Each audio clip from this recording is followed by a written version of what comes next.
Hello student, আমি সন্দীপ আচারিয়া।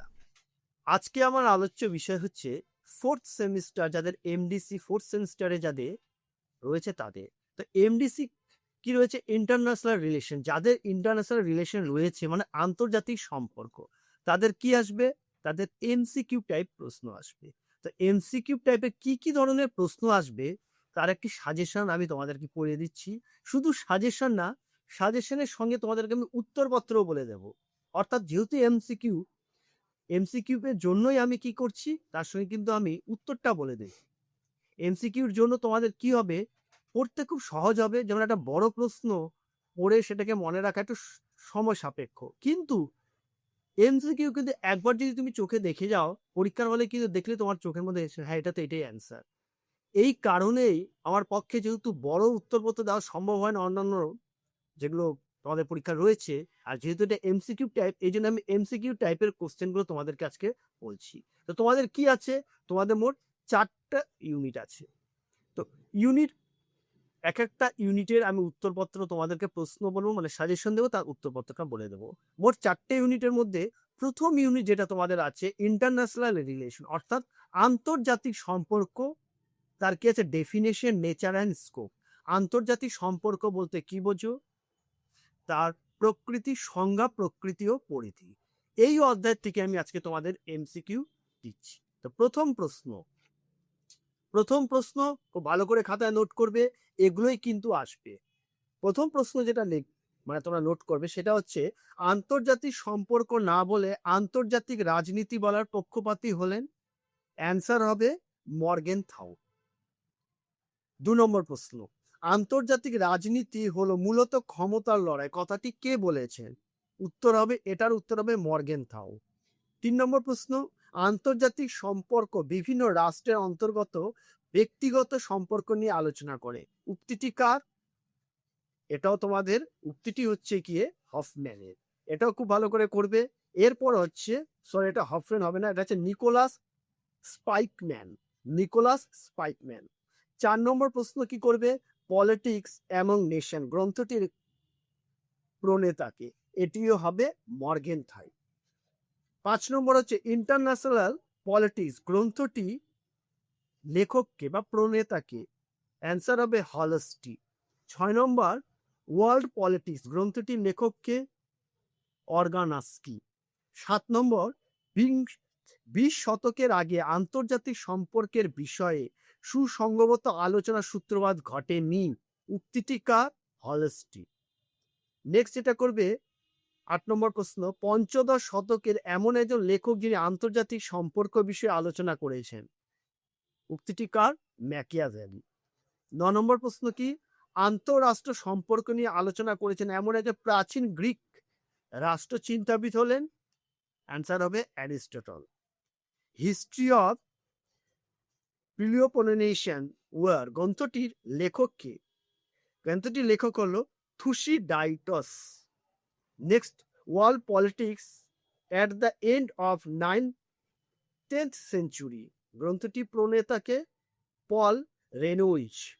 12 নম্বর প্রশ্ন, the great illusion গ্রন্থটির লেখককে? Norman Angel. 20 ইয়ার্স ক্রাইসিস গ্রন্থটির লেখককে? E.H. Carr. Theory of international politics গ্রন্থটির লেখককে? উত্তর হবে K.N. ওয়ালাজ। তারপর হচ্ছে, কোন সময় পর্যন্ত রাষ্ট্রকে একমাত্র আন্তর্জাতিক রাজনীতির কর্মকর্তা বলে মনে করা হতো? উত্তর হবে প্রথম বিশ্বযুদ্ধের আগে পর্যন্ত। নেক্সট হচ্ছে, the study of international relation গ্রন্থটির লেখককে? কুইন্সি। উত্তর হবে Quincy right. International relation in a changing world গ্রন্থটির লেখককে? ফ্র্যাঙ্গেল। উত্তর হচ্ছে Frankel. Next, international politics conflict and harmony গ্রন্থটির লেখককে? Joseph Frankel. The principle of world politics গ্রন্থটির লেখককে? G Modelski. World politics the global system গ্রন্থটির প্রণেতাকে? A.J. স্পিরো। তারপরে হচ্ছে, রাষ্ট্রবিজ্ঞানের একটি শাখা হিসেবে আন্তর্জাতিক সম্পর্কের স্বীকৃতি প্রদান করেছিলেন কে? মানে কোথায়? সেটা হবে প্যারিস সম্মেলন 1948। তারপরে হচ্ছে আন্তর্জাতিক সম্পর্ক অরাষ্ট্রীয় কর্মকর্তা হলো, উত্তর হবে বহুজাতিক সংস্থা। Next, international politics a framework for analysis গ্রন্থটির লেখককে হলস্টি। আন্তর্জাতিক ব্যবস্থাকে বিভিন্ন উপ ব্যবস্থা শাসিত বলেছেন কে, উত্তর হবে ফ্রাঙ্কেল। আন্তর্জাতিক ব্যবস্থা এখনো তার শৈশব কাটিয়ে উঠতে পারেনি, উক্তিটি কার, হচ্ছে ইএইচ কার, অ্যান্সার হবে ইএইচ কার। একটি বহুজাতিক সংস্থার নাম উল্লেখ করো, উত্তর হবে ব্রিটিশ পেট্রোলিয়াম। নেক্সট, একটি ভূখণ্ড অরাষ্ট্রিক কর্মকর্তা হলো ন্যাটো। নেক্সট, একটি ভূকেন্দ্রকেন্দ্রিক নয় এমন একটি অরাষ্ট্রীয় কর্মকর্তা হলো, উত্তর হবে জেনারেল মোটরস। একটি আন্তঃরাষ্ট্রীয় সরকারি আন্তর্জাতিক কর্মকর্তা হলো সিয়াটো। নেক্সট কোশ্চেন হলো, একটি অন্তঃরাষ্ট্রীয় বেসরকারি আন্তর্জাতিক কর্মকর্তা হলো ইউলেভিয়ার। বহুজাতিক সংস্থা বলতে সেই সব সংস্থাকে বোঝায় যারা বিভিন্ন দেশের সীমানা অতিক্রম করে বিভিন্ন বাজারে প্রকাশ। উত্তরটি কার, উত্তরটি এই উত্তর হবে স্পেনিয়ার। এই যে ধরনের আমি বলছি, যেমন মনে করো একটা প্রশ্ন দিয়ে দিল, আন্তর্জাতিক সম্পর্ক কাকে বলে, তার উত্তরে যদি দেওয়া থাকে আন্তর্জাতিক সম্পর্ক হলো এমন একটি শক্তি শাস্ত্র যা বিভিন্ন রাষ্ট্র গোষ্ঠী ও মানুষের সকল প্রকার সম্পর্ক নিয়ে আলোচনা করে। এই ধরনের প্রশ্ন কিন্তু তোমাদের আসবে। তো আজকে যেটা হচ্ছে তোমাদের ফার্স্ট ইউনিট থেকে তোমাদেরকে আমি করিয়েছি ইন্টারন্যাশনাল রিলেশনে, যা প্রথম আছে ডেফিনেশন, নেচার অ্যান্ড স্কোপ। এটা হচ্ছে কি আমার 100% সাজেশনে প্রথম ইউনিটের প্রথম নিয়ে। নেক্সট আমি তোমাদের ইউনিট 2 নিয়ে তোমাদের আলোচনা করো। তোমাদের ইউনিট 2তে যেটা আছে বেসিক কনসেপ্ট, ন্যাশনাল পাওয়ার মানে জাতীয় ক্ষমতা, national interest, balance of power এবং ডিপ্লোমেসি মানে কূটনীতি। এই যে যেগুলো আছে তোমাদের পার্ট 2টা নিয়ে, যেটা ইউনিট 2তে যেটা আছে সেটা নিয়ে তোমাদের কিন্তু আমি এমসিকিউ নেক্সট আমার ভিডিও আসছে।